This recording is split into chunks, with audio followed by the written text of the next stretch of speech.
You wanted the best. You've got the best podcast. The hottest podcast in the world. The Chris Voss Show. The preeminent podcast with guests so smart you may experience serious brain bleed. The CEOs, authors, thought leaders, visionaries, and motivators. Get ready. Strap yourself in.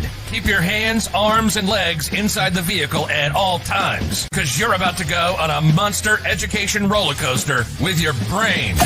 Now, here's your host, Chris Voss. Hi, folks. It's Voss here from the ChrisVossShow.com, the ChrisVossShow.com. Welcome to the big show, my family and friends. For 15 years and over 1,500 episodes, I think it is now, we've been bringing you the greatest minds on the Chris Voss Show, the most brilliant people, the people who expand your mind, knowledge, your energy. You'll have like these craniums that you'll have to order new from Amazon. The Chris Voss Show family that loves you but doesn't judge you, at least not as harshly as your dad, who just looks at you and has never told you how proud he is of you. Oh, wow, I just scarred some people with bringing that back. So welcome to the show, my family friends. We definitely, people are like, dude, you hurt me again. So there you go. Well, take it up with your psychiatrist. That's what I do every Friday, and Thursday, and Wednesday, and Tuesday. Anyway, guys, go to goodreads.com/Chris Voss. Give us 5-star reviews, even though I just shamed you about your father, daughter-son relationship. Go to LinkedIn. What is it? TikTok one, Chris Voss one. I don't know. You know the drill, boys and girls. Go check out all that stuff.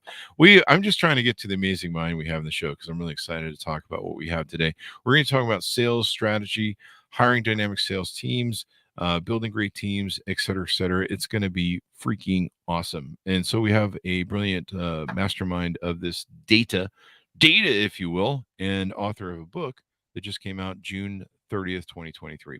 The title of his book is called Transforming Your Sales Strategy, Hiring Dynamic Sales Teams, Building a High-Performance Sales Team Through Cultural Alignment, and Modern Hiring Practices, which is good because you don't want to be operating those 1800s world hiring practices. Theodore Fluck is the author, and he joins us on the show today to talk to us about his latest book, and let's get into it. He is a leader of sales and marketing teams. He's emphasized creating dynamic sales strategies aligned with modern market demands, successfully mastering 3 fractional CRO engagements within 8 months. He developed and implemented 2 strategic sales plans. These engagements also involve comprehensive CRM analysis, integration of new sales cycles, and enhanced customer experiences. His engagement with the business community includes monthly webinars and LinkedIn Live. Hey, we're doing that now. Presentations to hundreds of listeners, in-person presentation to CEO peer groups, and recruiting 3 sales directors for fractional engagements. His sales leadership is characterized by the precise identification of target markets and development of innovative pricing models to capitalize on profitable opportunities. With years of experience leading sales and teams, he's published several insightful books, and we'll be talking about that in his latest one. Welcome to the show. How are you, sir? I'm doing excellent. Hopefully as well as your father says you're doing. He's dead, but he told me once he was proud of me when I was 30, and that was the only time. So Theodore, memory. Hang on to that one. Yeah, it's pretty much the only one I got. That's good. No, he's a great dad. He did his best. Theodore, give us your .com so people can find you on the interwebs. Yeah, you bet. It is. It's out there, dynamicsalesteams.com. It's that easy to get a hold of me. So that's what we do. We build dynamic sales teams. There you go. And do you want me to refer you as Ted or Theodore through the show? Call me Ted. There you go. Call him Ted. One of my favorite movies, Ted, by the way. Already, people are loving this over on the Facebook there. Exciting for this conversation. Thank you, Matthew, for the call-in. So what motivated you want to write this book, and how many other books do you have? Well, this is actually one of 2 full-length books I have, and I have a few other ebooks that are out there. Both of the books that we published were top new releases for Kindle, and I was really proud of that. And it's been a really great 8-9 months going on now since I ventured out and did this on my own after leaving 25-30 years of sales work for other people behind. There you go. So give us a 30,000 overview synopsis of the book and that good stuff. Yeah, so really what it comes down to is the deconstruction of old dogmen, old myths, and the way people have been selling for years. And the markets are changing. People buy in different ways now. So we really have to take a look at what a dynamic sales team looks like and how to go about hiring one. And Chris, you've had enough people on your show. You've been doing this long enough, so you know that when it comes down to having great teams, it comes down to great organizational culture. And that's not the posters or the crap that you put up on your wall. That's actually what the people doing the work every day say it's like to work in a company. So we want to really take a hard look at what an organization really does value, what they make their decisions on, and what the effect of those decisions are. And there's no judgment there. If you're all about profit and high growth or relentless sales and skyrocketing your revenue, excellent. You just need to be able to have a sales team that can keep up with that, and that you're going to have the support systems in place for them. If you're more into a customer-centric organization, you want a more empathetic sales team. What the book's really about, though, is identifying those things in the organization and then working through and finding those things within your sales, within your new hires, new recruits, and creating a sales culture that really supports the organization. There you go. Culture is a really important foundation for a company, and you almost have to set it up from the very beginning, especially if you're an entrepreneur, or I suppose if you're an incoming CEO, you've got to either decide if you're keeping that culture or laying it. Why is that important in your mind, in your writings? Well, mostly, I mean, let's face it. I mean, people these days, particularly as we come into new generations coming into the workplace, are just, I mean, they are at work to enjoy what they're doing every single day. They're not going to be there for 15, 20 years. They're not even going to be there for 5 years, right? So if culture is that important to why somebody's being attracted to the organization, there's plenty of literature, plenty of information out there that supports people who really enjoy the workplace sell better. And if you're passionate about your product and the people that you're working with every day, you're going to have a more effective sales team. So when we take a look at the culture, we really have to identify, just like you said, that entrepreneur who started the company 10 years ago and is now going through maybe the second iteration, maybe the third iteration of where their organization is. Is it really the company now that they started out with? And are they really saying the right things? They're really doing the right things for their organization to thrive. And that really is what it comes down to. There you go. So what you're saying is people are supposed to enjoy their jobs and their work. Note to self, take the chains down off the walls and quit the flogging of the employees. It's a trade-off, right? Next week. Do that next week. Wait till next week. Always tomorrow. I'll start my diet the same time we do that, right? That's true, pretty much. Yeah, there you go. And culture, how you set a tone for culture, the environment of where people can talk about issues, ask questions. If you create a culture that people live in fear of being seen as making mistakes or not knowing what they're doing, can be very damaging, because if you don't have a culture that learns, that can build, it'll just impact your company. Yeah, absolutely. Having that type of exposure is important. And you have to be able to, you don't have to go so far as to say you have a safe space in your work environment, but you have to be able to speak openly to your boss and be able to talk about the issues and problems, not really feel like you're going to be relentlessly judged for that. If you're having problems, you have to be able to bring it up and have people who are going to help you through that. And it really just does come down to support and how invested are people in being good servant leaders, and how important it is to the prioritization, again, of the company to make sure that the people that they're working with are feeling supported, and that you're actually putting your money where your mouth is. You want to grow the company, great. Do you have the best products for them? Do you have the best software out there? Does the marketing team have enough money to invest in really supporting great market qualified leads for the sales teams? That's really what it comes down to. And people want to feel heard, and they want to feel supported. There you go. We have a safe space in my office. What we did is we're up on the fourth floor, and we took a window and we put some labels on it that said safe space. Go through here. So, that's a joke, people. We don't do that. Please don't call me HR. It's I'm going to be in trouble again. Well, that is your show. It's my show. I'll do what I want, and I'll go to jail for it. Or no, I won't. So anyway, jokes, people. Somebody's going to write me. But it's okay. I mean, you want a safe space. Here Hey, you Chris, go. that's your culture, Chris. That's your audience, and that's your culture. Again, it's okay to be who you are. It's just a matter of attracting people who are like you just for your podcast, which is extremely successful and has an excellent audience. And there's other organizations which may not be the same. That's okay. My job is just to make sure that you have the best sales team, the best support out there to increase the revenue and give you what you need to do based on that, right? That's exactly what we're talking about. There you go. Note to self, Ted says quit terrorizing the employees, damn it. I am a fun guy, I swear. There you go. There you go. So one of the things you talk about in your book is a 6-step sales hiring process that sets the foundation. The one thing I learned a long time ago is hiring is so important. If you hire the right people, if you take the time, this is important. People just don't hire the first person who walks in the door. Right. If you take the time, do multiple interviews, do your background checks and all that sort of good stuff. If you hire right, you will solve so many of the problems you have in after you hire people and problems and nightmares. I mean, when we started hiring right and spending the time, oh my God, all the nightmares that we had with bad employees went down. So talk to us about this 6-step hiring sales process. Yeah, it's a hire slow, and I hate to say it, but fire fast. You know somebody's not a fit. That's what the window's for. Back to the window. Yeah, I mean, people know if they're not a fit, and if they're not going to be a fit for the organization. It's not going to work well.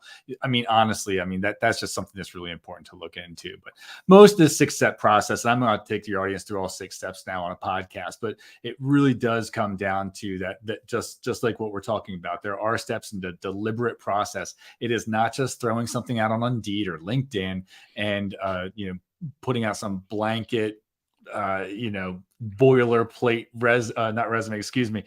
job description, and then just rifling through the 200 resumes that you're going to get out there and just calling a few that you like. That is not what's going to build you a dynamic sales team or a high performing sales team.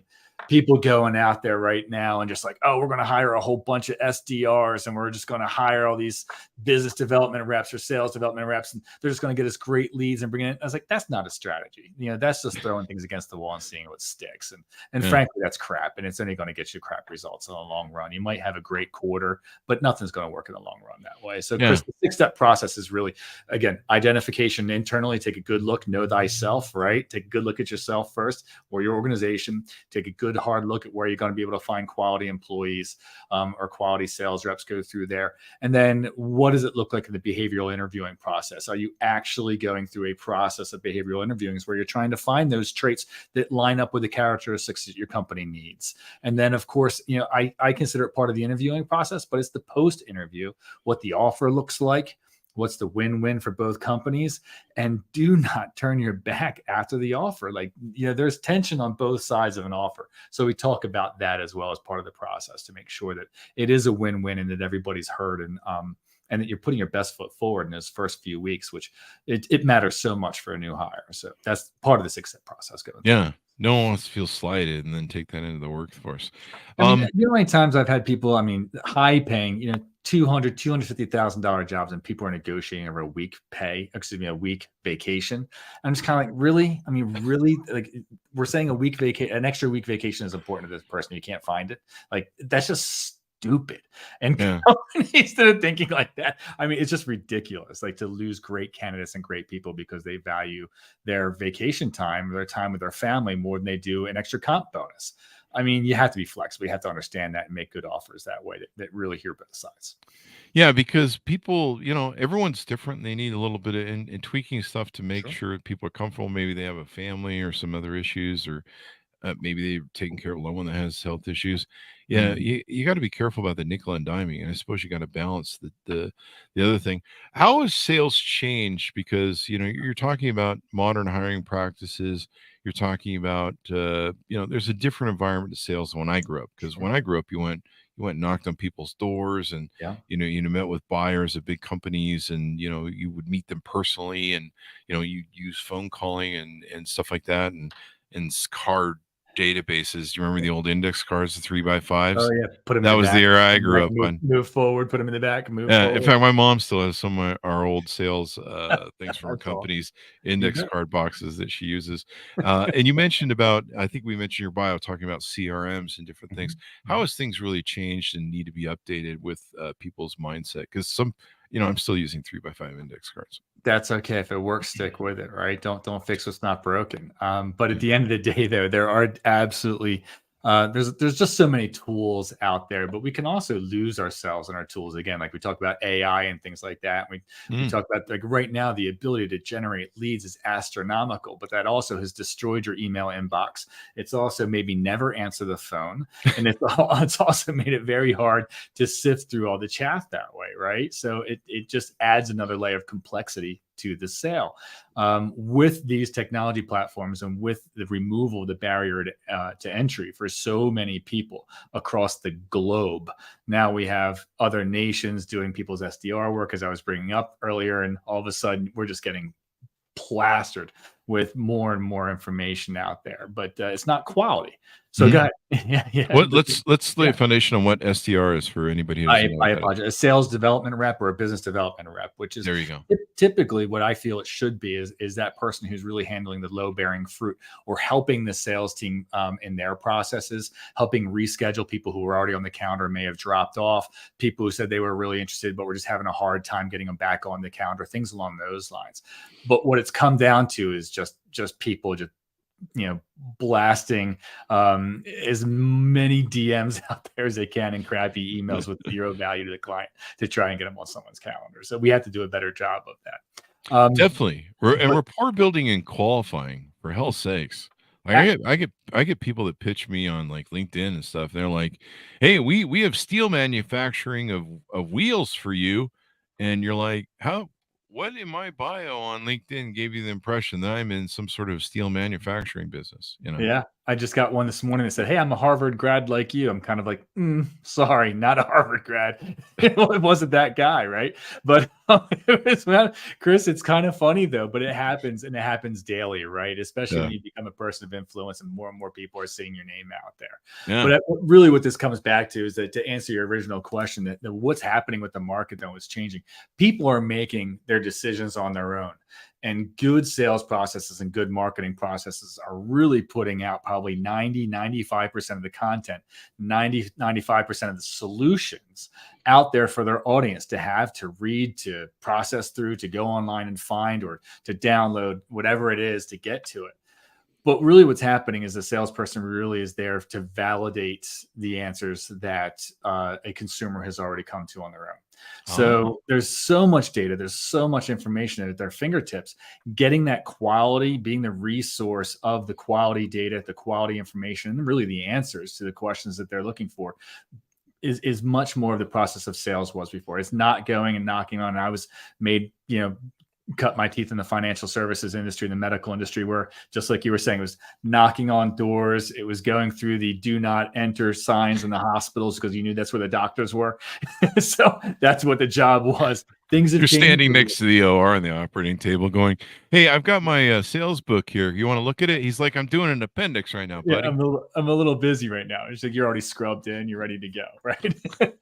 Can I show you my new sculpting tools, or whatever the hell they're called, the suture tools and stuff? Yes. And I'm like, "Hey, we're a little busy right now," and you're like, "Should I clean up right now, or should I be in here?" No, Can I have somebody else help me out with this this? whole premise I can do here. Sales has really become presenting the content in a valuable way and of value to, and presenting those solutions that's of value to the client, and constantly being there as a resource. And I think what's really changed that way, which is the irony again, it goes back to the getting away from like the people who are just inundating you with all these calls, and developing much more of a transparent relationship as you are really there to help with the solutions to their pain points, the solutions to their problem. And I've always said, everybody wants to go home earlier on a Friday and look great in front of their boss. And if you have a solution for that, they're going to come to you. And that's really what we're trying to do. There you go. And solutions are important.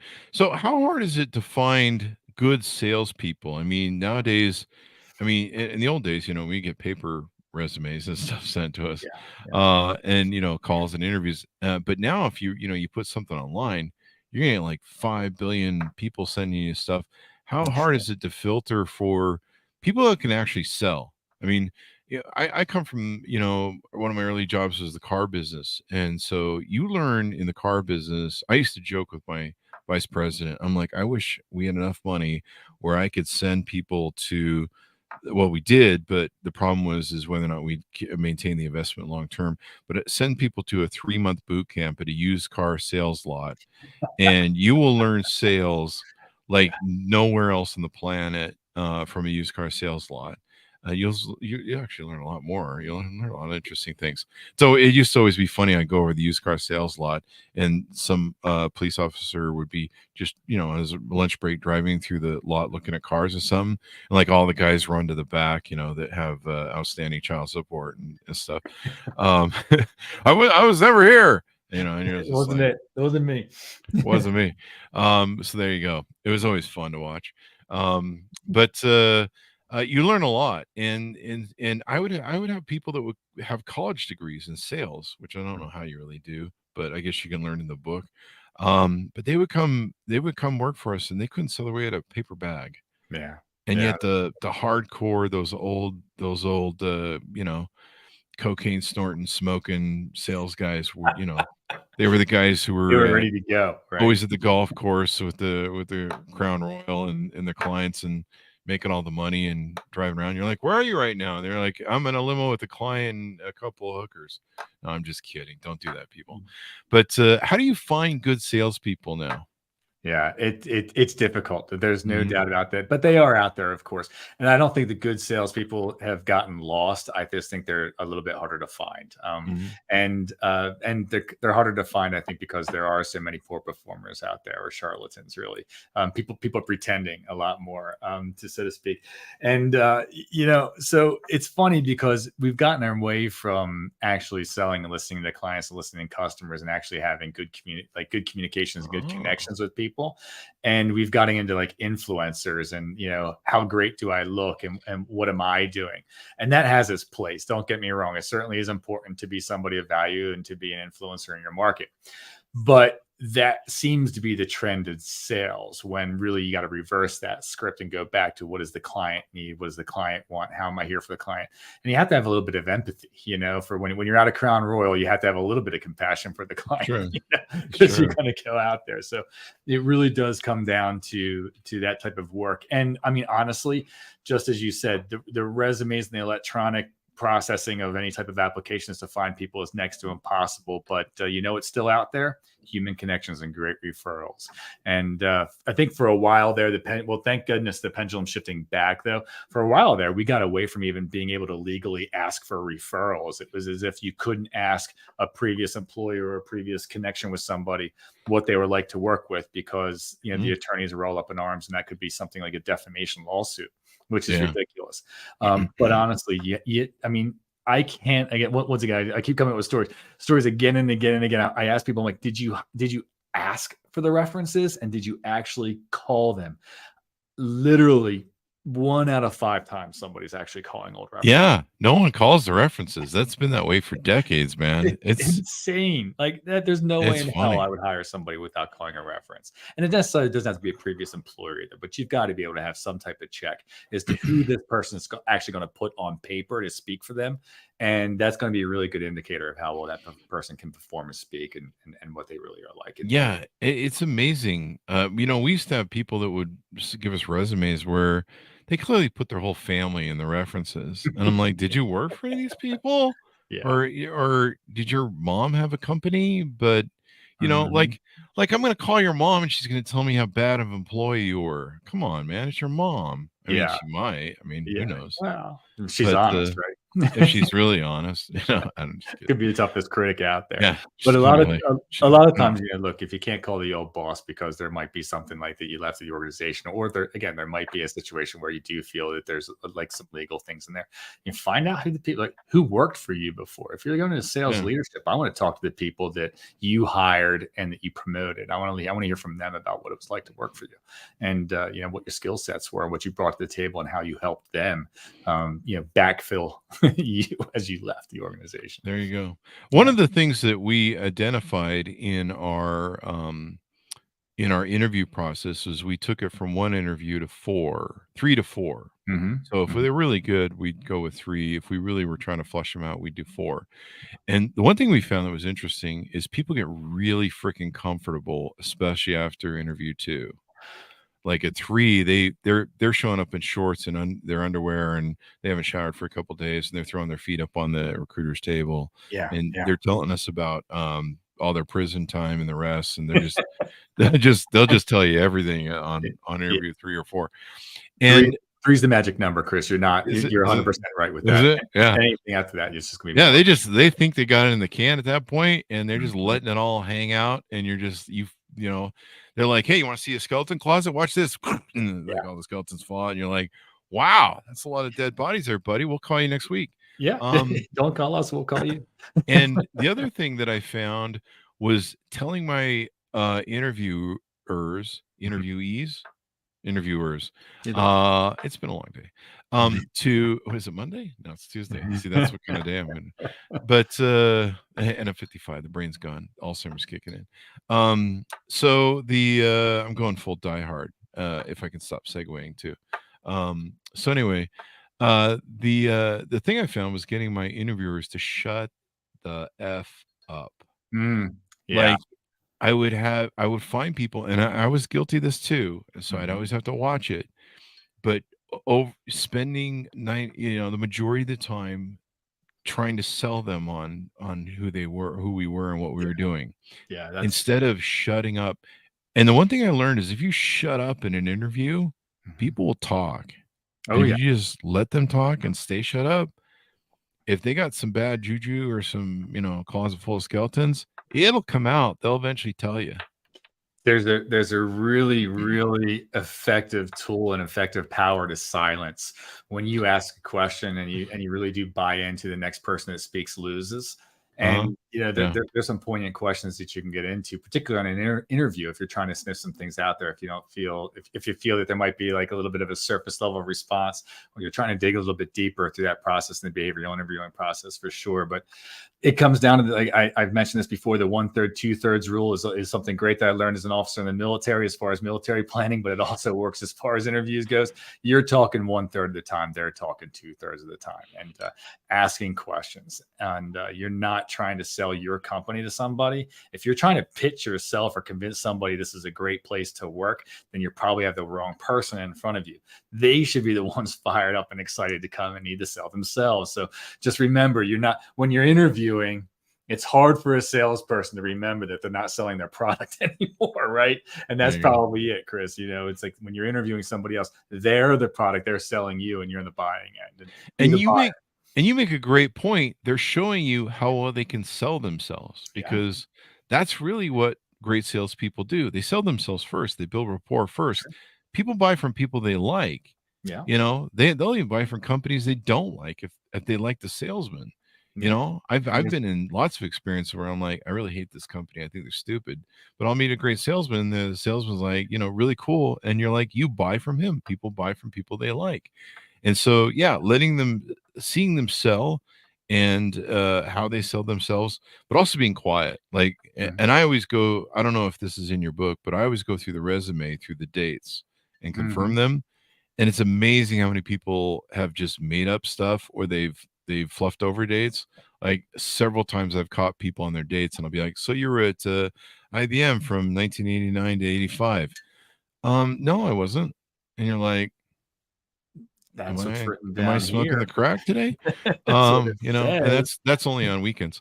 But everyone in the audience is like, he's a really fat crack smoker, which is really weird. That's an Artie Lang joke. But basically, I would identify things. And there was 2 times where I found someone's prison time because they openly admitted to me that the dates that they on the resume were wrong. They lied on them. And then I was like, so when we finally established that the dates they lied about were wrong, I'm like, so what were you doing during those 3 years between your resume? And they argued with me back and forth, and it became obvious they were hiding something. Finally, I'm like, dude, you got to quit bullshitting me. This is your fucking resume. Yeah. You handed this to me. I didn't write it. And I always love when they go, hey, can I see that resume? I'm like, no. You wrote this. I'm not reminding you what you lied about. it's funny you're bringing up these things about prison time, and that's interesting. And I have the privilege of not being able to hire too many people that I've been through that with. I suppose, Chris. Yeah. But you know what you can find gaps on, and this is actually a shame, I think. And I'm glad again that things are changing around with this. People used to fear a gap, to have a gap in the resume, like, oh, that would be seen like I was out of work or something like that.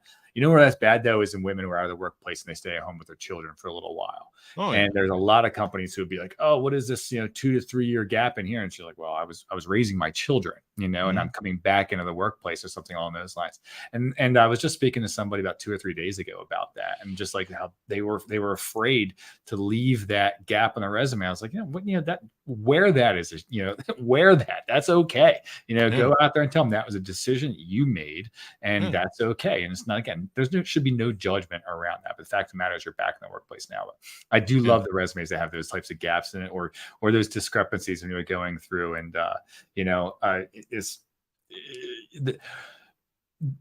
doing a little bit of extra, doing a little bit of extra, I guess, like digging is a good way to go about that. As far There as you go. to find this I mean, raising kids is a job in and of itself for both Sure it men is. and women. I've had people put on the resume, I was being a stay-at-home mom, or doing a mom boss thing, or some sort of parenting thing. I know a lot of parents are still trying to get out of the hole from COVID, Yeah. where one of them had to start staying home with the kids, because I mean, if you've seen the cost of whatever it's called, the childcare and stuff. Yeah. I mean, it's incredible. It's more than some people's yearly wage or monthly there's wage. plenty of people that are weighing the pros and cons. Like, do I go Yeah. back to work when I'm really not working Yeah. for anything? Just like, is it worth being out of the house and building up again when they're taking the vast majority of the money for childcare? Yeah, and one of your spouses is basically just all their money they work for every day goes to the childcare bill, and There's so no doubt that at that happens a point, lot. somebody's logically just got to stay home. But they have good skills, they have good abilities, and how to utilize things. Yeah, sure. Do you find that you talk about some of the different other ways to conduct effective interviews, and behavioral interviewing techniques, and I think that's really important in helping predict future performance. Yeah. Do you want to tease out some of that in your onboarding program? Yeah, I mean, a lot of it has to do with like really going through and finding out. I do something I call like the spiraling technique, which I think is really important to talk to people. Which is essentially, if you think about, you're starting at one place and you're asking different questions around the resume, but then you're going to be back again. You're going to dig a little bit deeper, and so you're going to spiral around and keep coming back around again and again and again. I think that's a really effective way to learn more about whether or not people are giving you surface answers, or have actually thought through some answers, and actually really has some depth to their responses as far as that goes in the behavioral interview process, which is important. And you're also looking for, and this is part of the 6-step process, is going through and finding out the corporate traits that you want to have, but you already have written down what are the characteristics that you want that support those traits. If you're a company that is all about innovation, you better have somebody who can handle change, and you better have somebody who can, adapt quickly, right? So those things need to be written down beforehand, and you're looking for that, and you're asking the appropriate questions to find out if they have those characteristics and traits. And the other thing, just to tease out a few things in here, we always talk about, I'm a big fan of the STAR format, the situation, task, action, and result.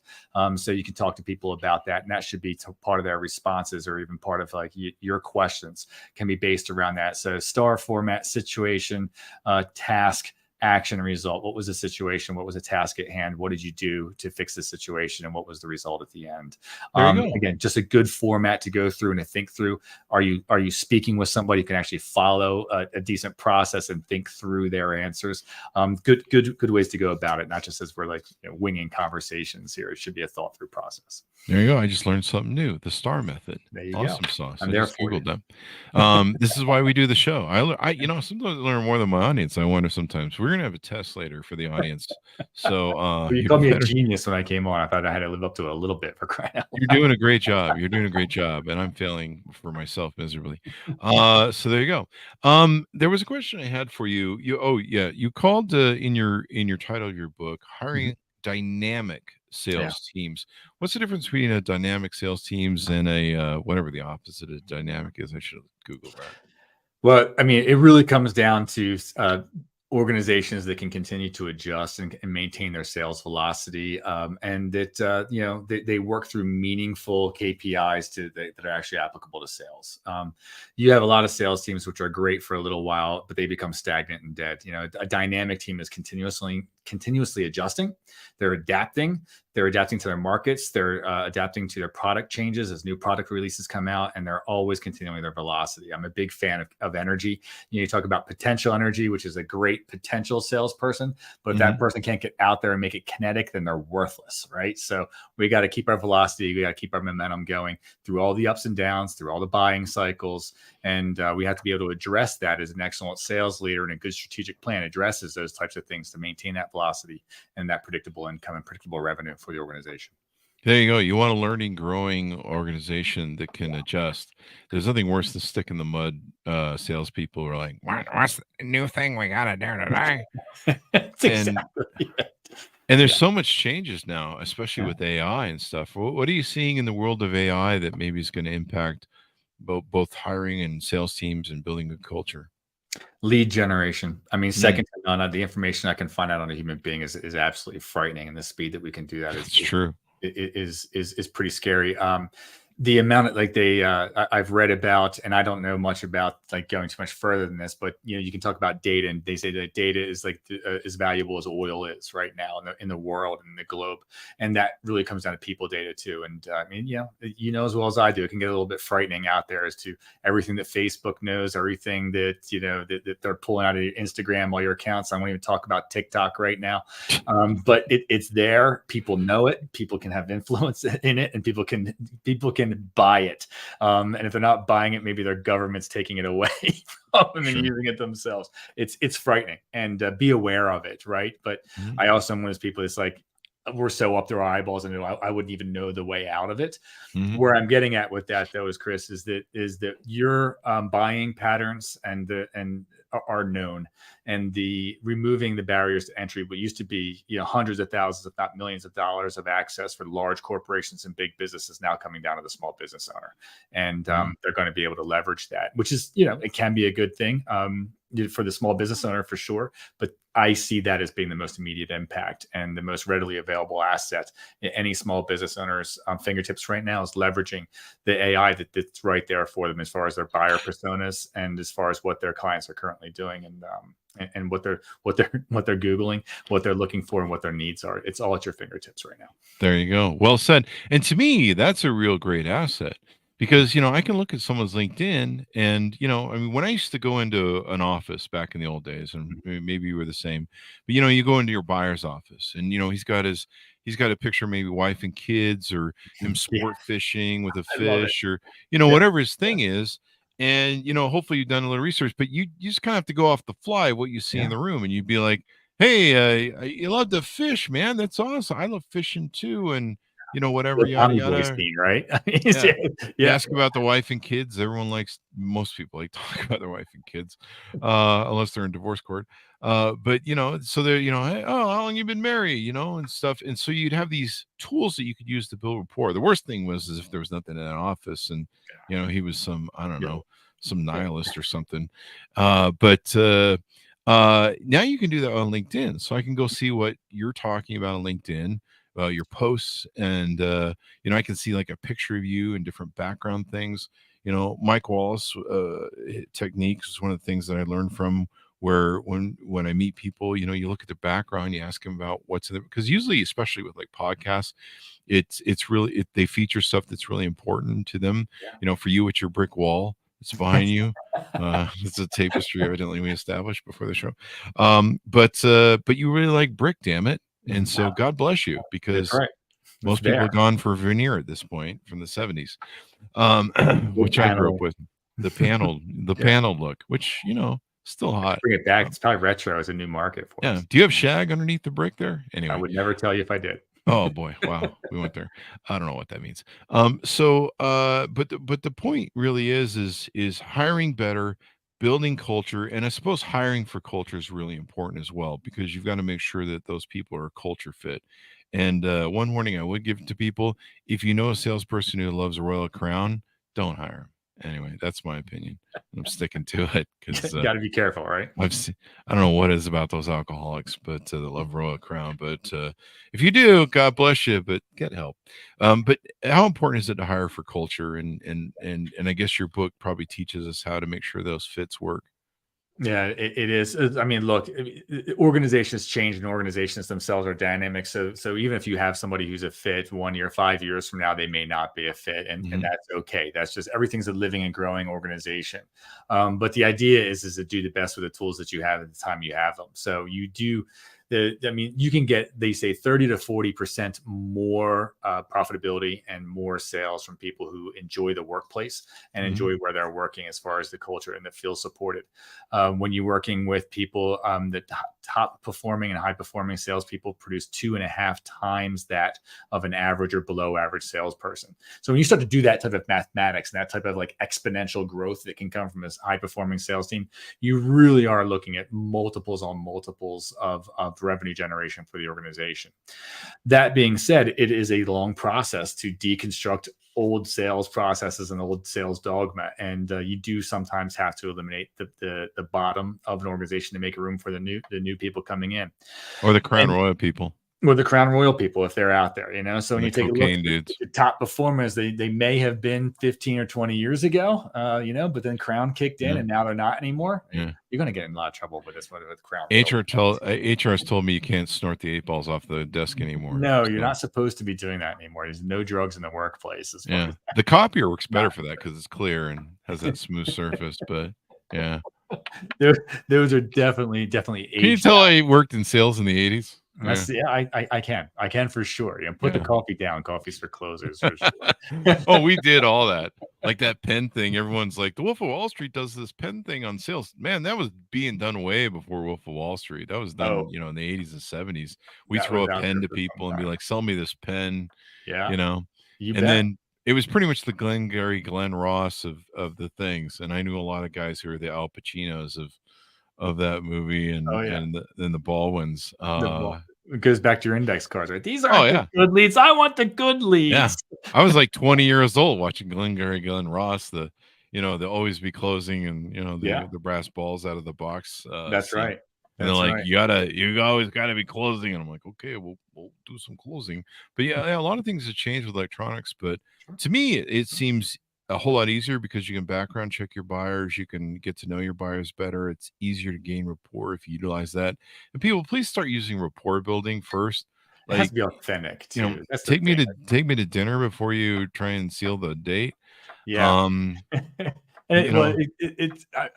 One of the things that I can't stand is when people look at my LinkedIn profile and they come in and they assume 4 or 5 things automatically out of the gate.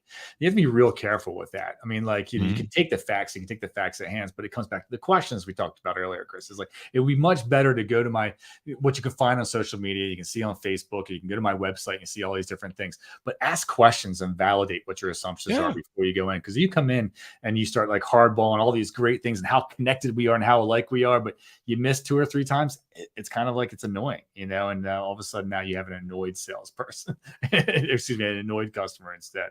So yeah, like what we talked about earlier with, people, hey, do you want to buy some metallurgy stuff and things? Exactly. You're like, I'm not in that business. I don't know what you are. And the other thing I use in LinkedIn is I see their posts. Yeah. So I'm like, what are you talking about? What's going on? What's your shtick? What's your brand? Yeah. And what's important to them and stuff. Tell us what this fractional business is going on. Everyone's a fractional this, that, or the other. I think I'm a fractional CEO, but that's because I just flake out on my duties half the time and play video games. So is that what that means? Or what's this new fractional thing everyone's talking about? Well, it may mean that for some people, and I'm not going to judge anyone for sure. Whatever's working for them is fine. But the fractional work really comes down to being able to get like excellent talent and being able to come in a different role than a consultant is the way I really see it. And what I tell people is that whereas a consultant's going to come in and perhaps give you an evaluation and a plan and then hand it back to you and say, go ahead and execute. When you talk about a fractional revenue officer or a fractional chief marketing officer, you're coming in, you're assessing, you're building that plan, but you're going to be responsible for the results to the long term.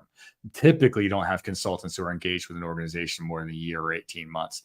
fractional revenue officers that are coming in. They're giving you a specific amount of time or a commitment to time, and they're going to be able to produce X amount of project for you. If it's a CMO, if it's if it's a CRO in my role, I want to be able to take on like a new product launch or take along the evaluation and rebuilding of the sales team, do that type of work with you for a certain amount of time and hit certain benchmarks along the way. And again, be held accountable and responsible for the results, just as a salesperson should be as well. So I think that's the big difference between fractional work and consulting work. It's not just handing a plan and handing an idea out there. It's a template. It's really getting into and being involved with and learning the culture, learning the people, and working well with them. There you go. Should we get a plug-in for your prior book, Dynamic Sales Strategy? Yeah, I mean, again, Dynamic Sales Strategy came out in January, February of this year. Don't hold me to the resume date that I put down on that, but it was definitely the beginning, first quarter of the year. But the idea of Dynamic Sales Strategies is something that we build off of for hiring dynamic sales teams. But it's about assessing your current organization, taking a look at the complete revenue cycle, not just what you're doing with your marketing team, not just how marketing's transitioning those leads to sales, but what's happening post-sale. What are you doing to maintain your clients? It can cost anywhere from 3 to 7 times more to get a new client than it does to retain a client. Mm-hmm. But your customers they're not always, typically we forget about them in their revenue cycle. And a lot of times with most companies and most products are making more money in years 2, 3, 4, and 5 that they have from a current customer than they are the initial sale when they bring them in. But we do a really piss poor job of managing that. And we don't have the right people managing that through the complete revenue cycle. So Dynamic Sales Strategies is really around looking at the complete revenue cycle and making sure that we're always upselling and continuously building those relationships with the client and being of value to them. There you go. It was out February 14th, 2023. Dynamic Sales Strategy, a leader's guide. I love leaders. A leader's guide to maximizing profitable opportunities in today's fast-paced market. Well, this has been really insightful, Ted. Any final thoughts as we go out? No, I really appreciate the time together. It's been a lot of fun, and I do appreciate it. I'm just looking forward to getting out there with people and helping them, bring their sales organizations not only into 2023, but where it's going to need to be in 2025 and forward too, because times are changing, and you got to get ahead of the curve if you want to beat your competition for sure. Especially with AI. What's the way people can reach out and work with you and talk to you about doing some business other than just buying the book? Yeah, you bet. No, I'd recommend looking me up on the website. You can get all of me, www.dynamicsalesteams.com, or look at my LinkedIn profile, Ted Fluck on LinkedIn. You can find me there too. And either one of those ways, you can DM me and we'll get together, and I look forward to having a chat. There you go. So thank you very much, Ted, for coming on the show. We really appreciate it. All right. Thank you for having me. There you go. Lots of fun. Order the book wherever fine books are sold, but stay away those dirty alleyway bookstores because the books are kind of raggedy there. You might need a tetanus shot. Order it up. Transforming your sales strategy, hiring dynamic sales teams, building a high-performing sales team through cultural alignment and modern hiring practices, out June 30th, 2023 by Theodore Fluck. Thanks for tuning in. Go to goodreads.com/Chris Voss, LinkedIn.com/Chris Voss, YouTube.com/Chris Voss, and TikTok at Chris Voss1. Thanks for Marshall. Ted, great to hear some of the points you raised. Thanks for chiming in there, Marshall, as we go out.